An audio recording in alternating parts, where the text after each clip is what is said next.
যে 99 জন খুনির কথা আপনারা জানেন, 99 জন লোককে খুন করেছে। তওবা করার জন্য ছুটাছুটি করে বিভিন্ন পাদ্রীর কাছে যায়, আমাকে তওবা করো, আমি গুনাহ মোচন করে তারপরে আমি আবার মুসলমান হয়ে যাব। আমি 99 জন মানুষকে খুন করেছি। এই কথা যখন শুনেছেন পাদ্রী বলতেছে, 99 জন মানুষকে যে ব্যক্তি খুন করে সে আবার মাফ পায় কেমনে, দূর হও এখান থেকে। এই কথা যখন বলেছেন, এবার 99 জন খুনি চিন্তা করলো, 99 জন খুন করার কারণে আমার জীবনে তো মাফ নাই, আমার জীবনে তো গুনাহ মোচন হবে না, তাহলে একজন বাকি থেকে লাভ কি? সঙ্গে সঙ্গে শেষ করে দিছে। কি করছে? কাকে? পাদ্রীকে নিজেই শেষ করে দিছে। গুনাহ তো মাফ হবেই না, তওবা তো কবুল হবেই না, তাহলে শেষ করে দেই। 100 যখন পূরণ করেছে, এরপরে আবার মনের মধ্যে অনুশোচনা এসেছে, আমি এটাও অন্যায় করে ফেললাম। এবার মুসলমানের কাছে যখন যান, যাওয়ার পরে বলে আমি 100 জন খুন করেছি, আমার কাছে কি কোনো তওবার পথ আছে? আল্লাহর কাছে ক্ষমার কোনো পথ আছে? সঙ্গে সঙ্গে ব্যক্তি বলে, আল্লাহ ক্ষমাশীল, মাফ করে দিলে কিছুই না। কথা ঠিক কিনা? আল্লাহ ক্ষমাশীল, মাফ করে দিলে কিছুই না। ওই যে মুসলমানের এলাকা, সেখানে যাও, যাওয়ার পরে তুমি সেই দিকে যখন ধাবিত হবা আর তওবার নিয়তে তুমি সামনে অগ্রসর হও। যখন ব্যক্তি তওবার নিয়তে সামনে অগ্রসর হয়েছে, মাঝখানে মালাকুল মউত তার জন্য এসে উপস্থিত হয়েছে। তওবা করার সুযোগ আর হলো না। এবার আযাবের ফেরেশতা, রহমতের ফেরেশতা, দুই দল আসমান থেকে আসছে, এসে মারামারি করে। কেউ বলে জান্নাতে নিয়ে যাব, কেউ বলে জাহান্নামে নিয়ে যাব। আযাবের ফেরেশতা ডাক দিয়ে বলে, আশ্চর্য কথা, তওবা তো করলোই না, তারপরে আবার জান্নাতে নেওয়ার আশা কেমন করে করেন? একদল আরেক দলকে বলে। আর রহমতের ফেরেশতা ডাক দিয়ে বলে, যখনই পা বাড়িয়েছে হয়তো আমার আল্লাহ তার জীবনের গুনাহ মাফ করে দিয়েছে।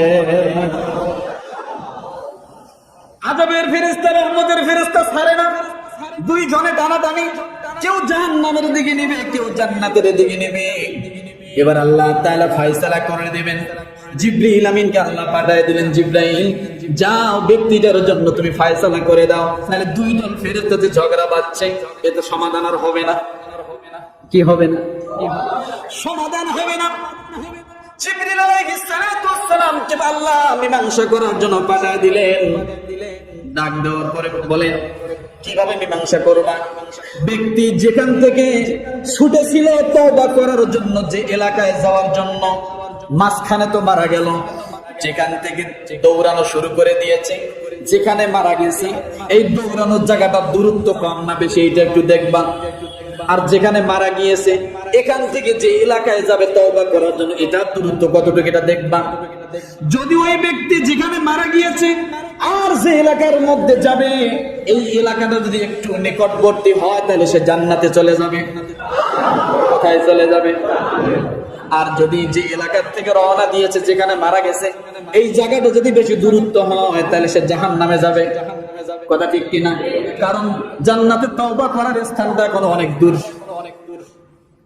এই কথা যখন জিবরিল আলাইহিস সালাতু ওয়াস সালামকে দিয়ে আল্লাহ পাঠিয়ে দিলেন, জিবরিল আমিন এসে মাপ দিয়ে দেখে যেখান থেকে রওনা করেছে আর সেখানে মারা গিয়েছে, এই জায়গাটা নিকটে। আর যেখানে মারা গিয়েছে, এখান থেকে যে এলাকায় যাবে তওবা করার জন্য, এটা অনেক দূর। তাহলে এখন সে কোথায় যাবে? কোথায় যাবে? জাহান্নামে যাবে। আল্লাহর কাছে ফরিয়াদ করলেন, রব্বুল আলামিন, যেখান থেকে রওনা করেছে আর যেখানে মারা গিয়েছে, এটা এখনো নিকটেই আছে। যেখানে মারা গিয়েছে, এখান থেকে যে এলাকায় যাবে, এটা অনেক দূর। আল্লাহ তাআলা ডাক দিয়ে বলেন, জিবরাইল, আমি আমার বান্দাকে প্রথমেই মাফ করে দিয়েছি। এই দূরত্বটা তুমি যেখান থেকে রওনা দিয়েছে আর যেখানে মারা গেছে, জমিনটা টেনে তুমি লম্বা করে দাও।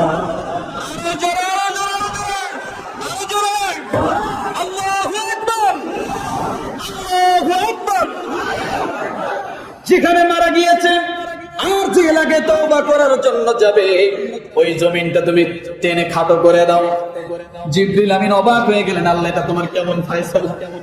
আল্লাহ ডাক দিয়ে বলে, আমার বান্দাদেরকে আমি জাহান্নামে দিতে চাই না, আমি জান্নাতেই দিতে চাই। আল্লাহ আযাব দিয়ে কি করবে? জাহান্নাম দিয়ে কি করবেন? জাহান্নামে দিয়া কোনো কাজ নাই। আছে? আল্লাহ চান সবসময় আমাদেরকে ক্ষমা করার জন্য, কিন্তু আমরা ক্ষমার মধ্যে আসতে পারি না। এটা আমাদের ব্যর্থতা, এটা আমাদের ব্যর্থতা। আল্লাহ অসংখ্য জায়গায় বলেছে, তোমরা গুনাহ করেছো, নিরাশ হও না, আমার রহমতের দিকে ধাবিত হও, আমি তোমাদেরকে মাফ করে দেব। আমরা ধাবিতও তো হতে পারি না, আমরা তো ধাবিতও হতে পারি না। বাড়ি বলেন, এই জন্য রব্বুল আলামিন বলেন, ইন্নামাত তাওবাতু আলাল্লাহি লিল্লাযীনা ইয়া'মালুনাস সুআ বিজাহালাতিন সুম্মা ইয়াতুবুনা মিন করিবিন ফাউলাইকা ইয়াতুবুল্লাহু আলাইহিম ওয়া কানাল্লাহু আলীমান হাকীমা। নিশ্চয় তওবা কবুল করা আল্লাহর জিম্মায়। কার জিম্মায়? তাদের জন্য। ভালো করে বোঝেন, যারা অজ্ঞতাবশত মন্দ কাজ করে। কি বশত? কি বশত? এই কথাটার মাঝে অনেকগুলো কথা আসছে। অজ্ঞতাবশত, না জেনে। আসলে গুনাহ কি আমরা না জেনে করি? কথা বলে, কোনটা খারাপ কোনটা ভালো এটাকে আমরা বুঝি না? বুঝি। তো কেন করি? এই অজ্ঞতাবশতর তাফসীর মুফাসসিরিন কিরাম বলেন, এর অর্থ হবে আবেগবশত। কি বশত? কি বশত? রাস্তা দিয়ে হেঁটে যাচ্ছেন, গানের আওয়াজ শুনছেন, দাঁড়ায় গেলেন, এটা একটা আবেগ। খানিক দেখে যাই, মানে ঠিক না? খানিক দেখে যাই। যে কোনো বিষয় আমরা আবেগের চোটে গুনাহ করি। কিসের মাধ্যমে? আবেগে গুনাহ করি। গুনার অনেকগুলো জায়গা, অনেক কাজ আমরা আবেগে বশত করি, মূর্খতার সাথে করি। শুধু না জেনে গুনাহ করি তা না, মানুষ জানে না কোনটা। কথা বলে, কোনটা জানে না, কিন্তু গুনাহ করি আবেগের বশে।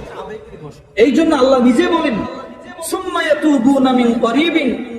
আল্লাহ তাআলা বলেন, যারা অজ্ঞতাবশত মন্দ কাজ করে তারপর শীঘ্রই তওবা করে, অথবা আল্লাহ এদের তওবা কবুল করেন। কার তওবা কবুল করেন? যারা তওবা করে আল্লাহ তার তওবা কি করেন? আর আল্লাহ মহা জ্ঞানী প্রজ্ঞাময়। এরপরে আল্লাহ 18 নম্বর আয়াতে কি বলে দেখেন, এটা শেষ করে দিচ্ছি। ওয়ালাইসাতিত তাওবাতু লিল্লাযীনা ইয়া'মালুনাস সাইয়্যাত হাত্তা ইযা হাদারা আহাদাহুমুল মাউতু ক্বালা ইন্নী তুবতুল আনা ওয়ালাল্লাযীনা ইয়ামুতুনা ওয়া হুম কুফফার। আল্লাহ বলে, ওয়ালাইসাতিত তাওবাতু লিল্লাযীনা ইয়া'মালুনাস সাইয়্যাত। আর ওখানে পড়েছি, ইন্নামাত তাওবাতু আলাল্লাহি লিল্লাযীনা ইয়া'মালুনাস সু। ওখানে কি বলেছি? সু। আর এখানে কি বললাম? সাইয়্যাত। সু এবং সাইয়্যাত কি? সু এক বছর, সু কি এক বছর। আপনি ভুলবশত একটা গুনাহ করে ফেলছেন, মনের আবেগে একটা গুনাহ করে ফেলছেন, এরপরে আপনি কোনো না কোনো কারণে একটা গুনাহ হয়েই গেছে। কথাটা বোঝেন? আপনি আল্লাহর কাছে তওবা করলে আল্লাহ আপনার তওবা কবুল করবে। আর আল্লাহ এখানে বলেন, ওয়ালাইসাতিত তাওবাতু লিল্লাযীনা ইয়া'মালুনাস সাইয়্যাত। যারা গুনাহ করতেই থাকে। কি বলে? যারা গুনাহ, ওখানে আল্লাহ বলছে যারা ভুলবশত গুনাহ করে ফেলে আল্লাহ তার তওবা কি করে? আর এখানে বলছে যারা গুনাহ করতেই থাকে আল্লাহ তার গুনাহ কখনো কবুল করেন না, তওবা কবুল করেন না। এটা আল্লাহ বলছেন। আর তওবা নাই তাদের। তওবা কার নাই? তওবা তাদের নাই যারা অন্যায় কাজ করতে থাকে, অবশেষে যখন তাদের কারো মৃত্যু এসে যায়, বোঝেন, মৃত্যু এসে যায় তখন বলে আমি এখন তওবা করলাম। যখন মৃত্যু আসে তখন কি? আচ্ছা, কোন স্তর পর্যন্ত আপনার তওবা করার অনুমতি আছে? কোন স্তর পর্যন্ত আল্লাহ আপনার তওবা কবুল করবে, আর কোন স্তর পার হলে আল্লাহ আপনার তওবা কবুল করবে না? এটা শুনে যান, জানবেন। সমস্যা হচ্ছে? কষ্ট পাচ্ছেন না তো? কোন পর্যন্ত আপনার তওবা আল্লাহ কবুল করবে? আপনি মৃত্যুর শয্যায়, কিন্তু মৃত্যুর যন্ত্রণা এখনো আপনার নিকটে। বোঝেন? আপনি মৃত্যুর শয্যায়, মৃত্যুর যন্ত্রণা আপনার নিকটে এখনো আসে নাই, কিন্তু আপনি বুঝতেছেন যে আমি যে অসুস্থ, এই অসুস্থ হয়তো আমি মারা যাব, এটা বুঝতেছেন। তখন যদি আপনি তওবা করেন, ওই শেষ সীমানা পর্যন্ত আল্লাহ আপনার তওবা কবুল করবে। আর আস্তে কন, এই সীমানার পরে আরেকটা সীমানা আছে, যখন মৃত্যুর যন্ত্রণায় বান্দা পতিত হয়, অর্থাৎ সে চোখে অনেক কিছু দেখতেছে, ভয় পাচ্ছে, আত্মীয় স্বজনকে বলতেছে যে আমি ভয় পাচ্ছি, কি জানি আমার ডাইনে বামে পিছনে কে কারা জানি দেখতেছি। মৃত্যুর আগ মুহূর্তে মৃত্যু ব্যক্তি কিন্তু এই কথাগুলোই বলে, এগুলোই বলে এখন আমার খুব যন্ত্রণা হচ্ছে, নিঃশ্বাসটা লম্বা লম্বা করে নিচ্ছে। ওই মুহূর্তে যদি তাকে হাজারো কেউ তওবা করায়, ও তওবা আল্লাহ তার কাছ থেকে নেবেন না। তার স্তর আছে, বড় বড় নিঃশ্বাসের আগ পর্যন্ত যদি আপনি তওবা করেন, সে তওবা কবুল। মৃত্যুর যন্ত্রণা আসার আগ পর্যন্ত যদি আপনি তওবা করেন, সেই তওবা কবুল। মৃত্যুর সময় মানুষ যে ভয়গুলো পায়, সেই ভয় পাওয়ার আগ পর্যন্ত যদি আপনি তওবা করেন, সেই তওবা আল্লাহ গ্রহণ করবে। কিন্তু এখন দেখতেছেন বড় বড় নিঃশ্বাস নিতেছেন, আপনি বলতেছেন মনে হয় আর বাঁচবে না, এখন আপনি জোরে জোরে কানের মধ্যে বলতেছেন আস্তাগফিরুল্লাহ করেন, আস্তাগফিরুল্লাহ করেন, কলেমা পড়েন, কলেমা পড়েন। ওই সময় কলেমা দিয়ে কি কাজ আসবে? কি কাজ আসবে? ওই সময় তওবা করতেছে, আল্লাহ আমি আর কোনো গুনাহ করব না। এই কথা কইলেই কি আর না বললেই কি? কথা ঠিক কি না? এখন মরণ কাছে, এখন যদি কয় আল্লাহ আর জীবনে গুনাহ করব না, কইয়ে লাভ আছে? ওই জন্য আল্লাহ তওবা তার কি করবে না। তাহলে তওবার একটা সীমা রেখা কোন পর্যন্ত বলেন তো? মৃত্যুর যন্ত্রণা আসা আগ পর্যন্ত। মনে থাকবে, মৃত্যুর যন্ত্রণা যখন তার শুরু হয়, ছটফট করতে থাকে, তখন যদি সে তওবা করে, কি হবে না? আল্লাহ সেই কথা বলেন, আর তাদের জন্য নয় যারা কাফের অবস্থায় মারা যায়। কি অবস্থায়? তাহলে একটা আয়াতে আল্লাহ দুই ধরনের কথা বলেন, কাফেরের কথা আর যারা গুনাহ করতেই থাকে। এই দুই শ্রেণীর মানুষের তওবা আল্লাহ কি করবে না। তাহলে কাফেরের কথা আল্লাহ কেন এই আয়াতে আনলেন? বোঝার বিষয়। কারণ কাফেরের আয়াত তো আল্লাহ আলাদা করতে পারতেন, পারতেন কি পারতেন না? তাহলে যেখানে ইমানদারের আলোচনা করতেছে, সেখানে কাফেরের কথা কেন নিয়ে আসলেন? তার মানে ভালো করে বোঝেন, যারা গুনাহ সব সময় করতেই থাকে, করতেই থাকে, করতেই থাকে, আর ওই অবস্থায় যদি মৃত্যুর যন্ত্রণা পর্যন্ত সে পৌঁছে যায়, আর যদি তওবা করতে না পারে, তাহলে ওই ব্যক্তির মৃত্যু আর কাফেরের মৃত্যুর মাঝে তেমন কোনো ব্যবধান থাকে না। আল্লাহ এই কথাটাই বুঝাইতে চাচ্ছেন যে গুনাহ করতে করতে করতে করতে একবারে মৃত্যুর যন্ত্রণার ভিতর ঢুকে গেল, এখন ওই মুহূর্তে সে তওবা করলে তো কি হবে না, তার ওই ব্যক্তির মৃত্যু। আল্লাহ এই কথা বলল, হুম কুফার উলাইকা আমাতাদনা লাকুম আযাবান আলিমা। ওই ব্যক্তির ওই সময়ের তওবা কোনো কাজে আসবে না। কাফেরের মৃত্যু, কুফারের মৃত্যু আর ওই ব্যক্তির মৃত্যু প্রায় সেম। তাহলে আমরা কি এই কাফেরের মৃত্যুর মতো চাই? চাই। তাহলে তওবা কি পরে করব না আগে করব? তওবা কখন করতে হবে? আগে। কখন? কোন সময়? সর্বসময়। একটা কথা মনে রাখেন, আল্লাহর নবী যদি নবী হয়ে দিনে 70 বারের উপরে যদি তওবা করতে পারে, ইস্তেগফার পাঠ করতে পারে, আমি তার উম্মত নগণ্য, আমার কোনো নাম গন্ধ কিছুই নাই, আমি কেন পারি না? তাহলে আমরা এই তওবার আমল সব সময় করব। তওবা অর্থ কি? তওবা অর্থ কি? তওবা অর্থ ফিরে আসা। মনে থাকবে? তাহলে আমরা তওবার হালতে সব সময়। তওবা কখন করতে হয়? তওবা কখন করতে হয়? মৃত্যু। তওবা কোন কাজের সময় করতে হয়? গুনাহ করার পরে। কোন সময়? ভালো কাজেও খারাপ কাজেও। ভালো কাজ করার পরেও তওবা, খারাপ কাজ করার পরেও। মনে থাকবে আমার ভাইরা? কোনটা? ওই যে সেটা তো বললাম যে কান ধরার সাথে আর তওবা করার সাথে কোনো সম্পর্ক। তওবা অর্থ কি? ফিরে আসা। আর আমরা কি বলি? কান ধরে তওবা কর, মানে কান ধরে ফিরে আয়, এরকম কিছু। কান ধরার সাথে তওবা না। কান ধরাটা মানে এটা একটা মানুষের সম্মানের একটা প্রতীক। এই কানটা কি? কানের লতিটা সম্মানের প্রতীক, যার কারণে আমরা নামাজ যখন শুরু করি প্রথম আমরা অঙ্গের টাচ লাগাই কানের লতি থেকে। কোথা থেকে?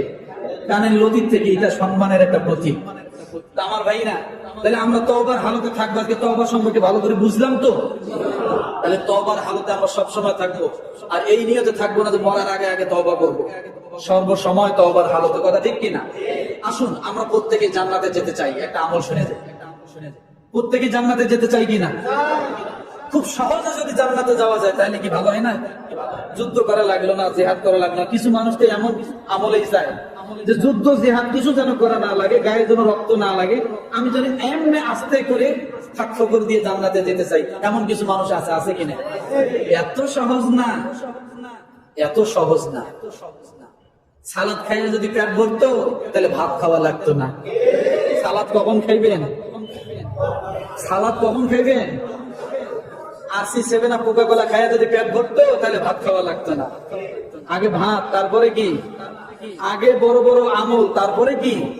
এগুলো আল্লাহ সালাদের মতো দিছে, খাইয়ে পেট পরিষ্কার হবে, হয়তো তোমার জন্য সুবিধা হবে। এই জন্য, কথা ঠিক কিনা? জান্নাত পাওয়ার সহজ 3টি আমল, তার মধ্যে 1 নাম্বার প্রতিবার উযু করার পরে, উযু যখন প্রত্যেকজন আজকে উযু করছেন না, কিন্তু যদি একটু গভীর করে খেয়াল করে আমলটা করতেন অনেক বড় সওয়াব হতো। কি সওয়াব?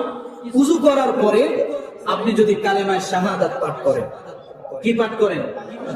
আশহাদু আল্লা ইলাহা ইল্লাল্লাহু ওয়া আশহাদু আন্না মুহাম্মাদান আবদুহু ওয়া রাসূলুহু। এই কালেমাটা যদি কোনো ব্যক্তি পাঠ করে তাহলে আল্লাহ তাআলা তার জন্য 8টা জান্নাতের দরজা খুলে দেবে। নাসাই শরীফ হাদিস নাম্বার 148, তিরমিজি হাদিস 55, ইবনে মাজাহ 470 নম্বর হাদিস। কিন্তু এইটা মনে করিয়া খালি উযু করবেন আর কালেমা শাহাদাত করবেন, মসজিদ থেকে বাইরে হয়ে যাবেন, নামাজ পড়বেন না, এটা কিন্তু হবে না। এটা সালাত। এটা কি? শুনলাম তো আজকে উযু করে কালেমা শাহাদাত করলে যদি জান্নাতে যায় তাহলে ফজরের নামাজের দরকার কি? আর নামাজ পড়ার জন্য এত কষ্ট করার দরকার কি? বলে এটা না, এটা মূল, ওটা সালাত। মনে থাকবে? আল্লাহ তাআলা আমাদের সকলকে এই আমলগুলো সহিভাবে করার জন্য তৌফিক দান করুক। আমিন। ওয়া আখির দাওয়ানা আনিল হামদুলিল্লাহি রাব্বিল আলামিন।